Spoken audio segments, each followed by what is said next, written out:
ആദരാഞ്ജലികൾ അർപ്പിക്കുകയാണ്. ഏതാണ്ട്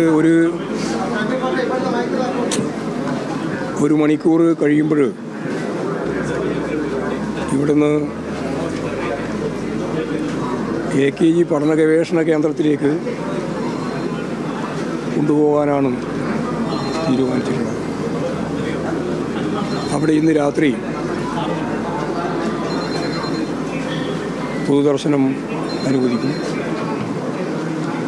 അതിനുശേഷം രാത്രിയോടുകൂടി വീട്ടിലേക്ക് കൊണ്ടുപോവുകയാണ്. നാളെ രാവിലെ 9 മണിക്ക്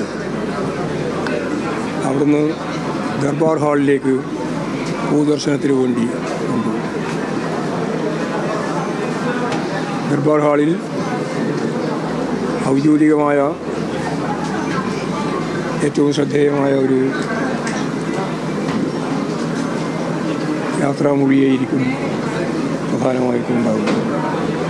എല്ലാവരെയും അവിടെ പൊതുദർശനത്തിന് അനുവദിക്കുകയും ചെയ്യും. ഉച്ചയ്ക്ക് ശേഷം നാഷണൽ ഹൈവേ വഴി ആലപ്പുഴയിലേക്കാണ് പോകാൻ തീരുമാനിച്ചിട്ടുള്ളത്. ആലപ്പുഴയിൽ രാത്രിയാവുമ്പോൾ എത്തിച്ചേരുമെന്ന് പ്രതീക്ഷിക്കുന്നു. പോകുന്ന വഴികളിലെല്ലാം പ്രിയ സഹാബിനെ ഒരു നോക്ക് കാണുന്നതിന് ആളുകൾ തടിച്ചുകൂടും എന്നുള്ളതുകൂടി കണക്കെടുത്തിട്ടാണ് രാത്രിയാവുമ്പോൾ വീട്ടിലെത്തിക്കാനാണ് ഉദ്ദേശിക്കുന്നത്. മറ്റന്നാൾ രാവിലെ അവിടെ നിന്ന്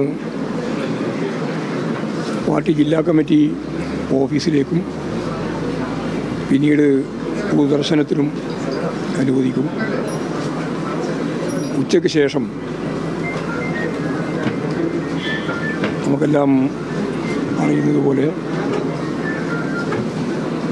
ആലപ്പുഴ വലിയ ചുടുകാടിൽ ശവസംസ്കാരം നടത്താനാണ് ഇപ്പോൾ എല്ലാവരുമായി ചർച്ച ചെയ്ത് തീരുമാനിച്ചിട്ടുള്ളത്. അത് മറ്റന്നാൾ ഉച്ചയ്ക്ക് ശേഷം നടക്കുമെന്നാണ് കണ്ടിട്ടുള്ളത്.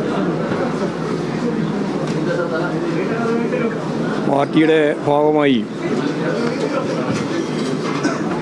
എല്ലാവിടെയുമുള്ള പതാകകൾ താഴ്ത്തിക്കെട്ടാനും ദുഃഖാചരണം നടത്താനും ഈ സന്ദർഭത്തിൽ ചൂണ്ടിക്കാണിക്കുകയാണ്.